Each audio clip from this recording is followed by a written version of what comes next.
waaleykum salaam wa rahmatullahi wa barakaatu suñu Cheikh jërëjëf. waaw loolu mënees na koo jàppe comme noonu ko waxee ndax bu dut aaya bi it li leer mooy nashratul axbaar moom tasaare wala nasrul axbaar tasaare ay xabar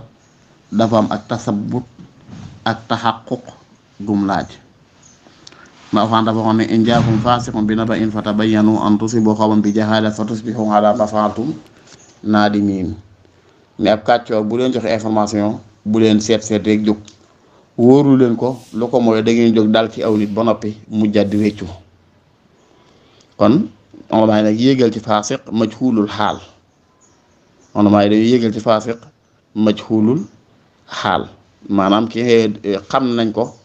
ne laay taxara siqa du faral di dàkk dëgg lu muy wax daal nu mu ko gën a neexee rek la koy waxee kooku moom majhuulul xaal moo ko xamoo ci moom dara danga ko gis ni tey xamoo ba xam ci ku dëggu la wala narkat la kàccoor la kooku dañ ko yégal ci faasix ci taxaquq ak tasabbut ak tasabbus nga saxlu wóorlu ay xabaram laataa nga koy tasaare ay information waaw kon loolu rek tegtal na ko laataa loolu nag Souleymane ak Hudhud moom nit yàlla Souleymane alayhi salaatu wasalaam wala nabiyina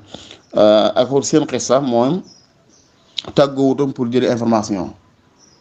nit yàlla Souleymane su moom da ko tàggataloon picc yi tàggatal ko léppi àdduna dadaa war sax ci ngelaw da ko daan yóbbu fu mu bëgg a dem picc yi déggoo mu ne ullimnaa mantiqa tayr daan xam li picc yi di wax picc yi bu ñu sab da koy mën a xam picc yi bokk soldat ak lépp mu seet nag xool ku ma saa fàddu menentaan sax bu fàddoo ci xare bi da koy xam yàlla ko joxoon kàttan gu toll foofu mu jekkee rek xool gisut Hudhud mooy sa njiburi picc la moom yi di am coll ci bopp bi dem nañ ba xam-xam sax saxal na picc mën a gis ndox la ndekee ñaare bu dee foo am ndox ni mën na koo xam bu dee foo xam bu fa gasee tey gis mën na am ndox ci suuf si da koy mën a xam yonent Yàlla Muusaa toog yaa gis ko mu ne maa lii laa aral hudhuda am kaana minal ghaa'ibiin lu tax gisuma ci gaa yi mooy si njiburi picc mu dem te tagguma daa de wax ne bu dikkee day danañ ko rey mbaa ñu buggal ko wala mu joxe lay wóor aw ya'tuunii bi sultaanin mubiin faaw mu joxe aw lay wóor xam le fu mu demoon ak lu tax mu dem ñu soog koo bàyyi nes kiit rek Muusaa njiburi ñëw bu weesee naaw dara laafi daal di wax ne damaa naawoon kat dem barab sàngam gis naa aw nit yoo xam ne wajadtu imra'atan tamlikuhum gis naa xeet boo xam ne jigéen moo leen moom di seen buur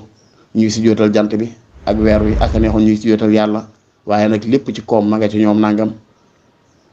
Souleymane ne ko sa nandur as-sadaqta am kunta minal kaadibiin xool ba xam wax nga dëgg wala waxoo dëgg izhab bi kitaabi haadhaa fa alqi ilayhim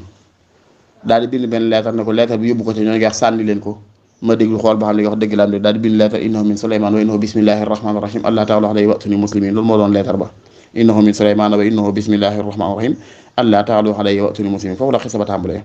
loolu kon da nga ci dégg ne Moussa Djibril fit gim am fitu dem te tàggoowul moo waral Souleymane taxaquq ci xabaaram waaye lépp de ala kulli haalin li nga wax mu ne ko caa dégg ci ne képp koy tasaare ay xabar booy tasaare war nga koo mën a wóorlu ba mu wóor la demee na comme noona ngir yow daal moytu tàbbal ci noppi nit ñi lu dul noona ndax iyyaakum wal kasiba gi ma waxoon sànq mi ngi sax nee na maa ngi leen moytuloo wax lu du dëgg ndax wax lu du dëgg day taxa doon ab kàccoor day taxa doon nitu sawara waliyaasu billaahi taala yi nga wax na ba tey ne kafa bi mari kadiban an yuhaddisa bi kulli ma sami'a doy na sëkk ngay am fenkat loo dégg rek nga nettali ko dama yàlla baal ci kàddu ngeen baal ma waaye daal ci gàttal rek ñu xam ne taxaququl axbaar la ak tasabbutul axbaar qabla nashrihi lu war la ci képp nit ku mu doon rawatina koo xam ne dangaa taxawee nu tasaare xabar ba nit ñi lu dégg jaw jàpp ne dëgg la. Allah taala alam bi